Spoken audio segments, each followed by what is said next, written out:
Tall Tales were wasted potential. I say this as someone who cherished doing every one of them and genuinely think they cater some of the most fun adventures video games have to offer.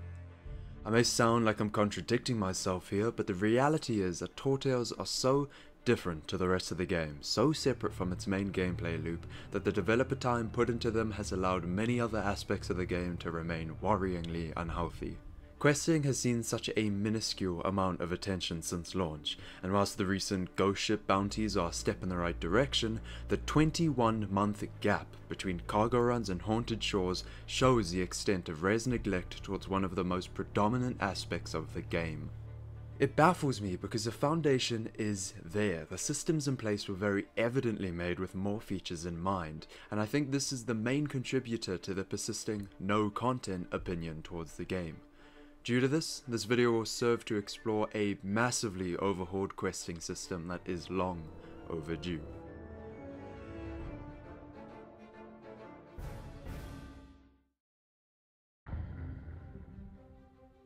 As much as players like to stress that Sea of Thieves has no progression, that's not entirely true. Whilst horizontal, the progression can be found in the journey towards Pirate Legend and beyond. It's just done really badly. Every 5 levels you can purchase a new rank that makes voyages longer, ever so slightly more profitable, unlock specific cosmetics, and that's it. It's a pseudo-leveling system that was clearly made with the intention for more to be in place, for more voyages to be in place. Now my first suggestion will probably end up being the most controversial, but the progression curve in Sea of Thieves has to go. If you don't know what I'm talking about, it's what makes the journey through the first 5 levels of a trading company a breeze, but the final 5 levels an absolute slog, to a point where halfway to 50 is about 45. This drastic variation in leveling speed can make initial progress feel unearned, seeing as you're gaining new promotions left and right, whilst making the end pursuit towards 50 incredibly unrewarding, as you start gaining a pixel per item. Flattening the progression curve will help assure a constantly rewarding influx of cosmetics, and better act as a foundation for the voyage overhaul. The more consistent progress through every 5 levels of a company will allow us to easily slot new voyages in at every promotion. Each new voyage will be more lucrative than the last, but also cater higher difficulty to make returning to earlier types appealing.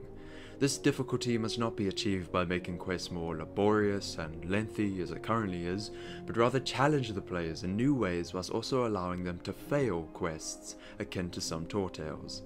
This also means new players' voyages will not be irrelevant within a crew with high-level players, due to that aforementioned appeal of ease. This new system subsequently requires an overhaul of the current user interface for each company. Rather than randomly showcasing voyages with only a chance of the menu having the one you want, looking at you cargo runs, have set menus for each voyage type, with those above your level visibly locked so we know what we're working towards. The same could be done with the company cosmetic unlocks. Expand the menu to show incentives for leveling up. So now that we've gone through how exactly I want to see voyages implemented into the game and how that relates to progression, now I want to talk specifically about what I actually expect from varied quests, because contrary to Rez belief, variety isn't achieved by removing the amount of islands maps spawn at or by changing the model of what I'm digging up. I should also preface this part by saying that whilst I ultimately go through a behemoth of new additions and features, I in no way expect Red to deliver it all at once. Instead, this serves much more as a look into the long-term approach towards updates for Sea of Thieves, and what most, if not all, content drops should work towards. If what I suggest is slowly trickled in through the course of 2 years, I'd still be happy. I just want to see progress that's been very lacking since the beginning of this live service. So I'll turn to Tall Tales quite a lot when looking for examples of engaging quests, but they also serve as pretty good examples of what not to do when creating new voyages. I've heard many justifyingly complain that the main campaign in a pirate game doesn't support piracy, but changing this would ultimately require more than simply flicking a switch. To assure that voyages don't fall into the same trap, certain design elements of Tall Tales must be avoided. Quests therefore cannot lock you away from your ship for extended periods of time, nor require you to separate yourself from it by a significant distance. Both of these scenarios result in you being unable to defend yourself in a game where people are able to attack you at any time. New quests also need to be properly randomized and cannot rely on any story elements due to the inherent repetition Voyages demand. The riddle system is definitely the most robust example we see of this, and subsequently probably required the most amount of work, but the live service nature of Sea of Thieves requires longevity in its features, especially ones that make up the main gameplay loop. Now onto what the quests will actually be. Voyages should be designed to each tap into a single gameplay element of Sea of Thieves. We currently have X maps that require orientation, riddles that demand observation, bounties that incite combat,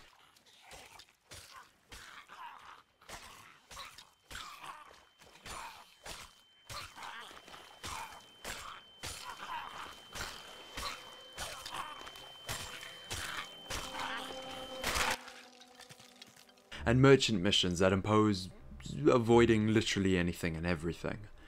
Alongside new voyages, this roster should also be greatly expanded, involving parkour, haste, sharpshooting, tight sailing, timing, investigatory skills, and even possibly other real players, although that would be quite hard to achieve with so few players per server. This additionally all ties into the previous point of overhauled progression, as the more demanding tasks are made more lucrative and exclusive. The goal here is to allow every aspect of the game to be tapped into and brought as a challenge for the players. This will broaden the nuances of skill in PvE and subsequently keep the game more investing for longer.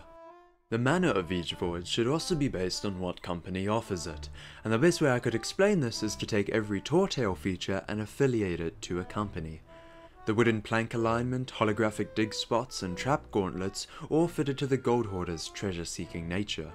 Following the ghostly apparitions of skeletons or ships and hunting down revered skeleton lords plays into the Order of Souls' pursuit of history. Deciphering old ship logs and people's diaries fits into the documentation performed by the Merchant Alliance. Theming missions around each company's mantra will further help distinguish them from each other. Rare also need to sit down and figure out what they want Athena's fortune to be. Currently, it is simply an amalgamation of every activity it took to get to Pirate Legend, resulting in a lazily scrapped together and underwhelming endgame. It needs to be distinct, cater its own set of values, and ultimately have a purpose beyond artificially padding the amount of activities in the game. No matter how many server events or merchant encounters Rare add, Voyages remain the backbone of Sea of Thieves, and with pirate fantasy as the backdrop, it again baffles me how harshly it's been neglected, and how Tortails have been the only platform for innovation. I came across an old Reddit post I made right when Tortail's development was alluded to, listing all of the heightened expectations I had for them. I had many naysayers in the comments saying that I was being unrealistic, but looking back at it, almost everything I asked for was delivered.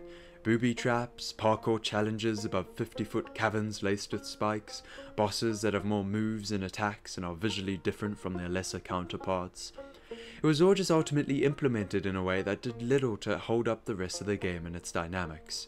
I'd be more impartial if new features had their debut in Tortails, then eventually made their way into the base game, but that seems sparse, with the lock and key system seemingly the extent of feature transitions.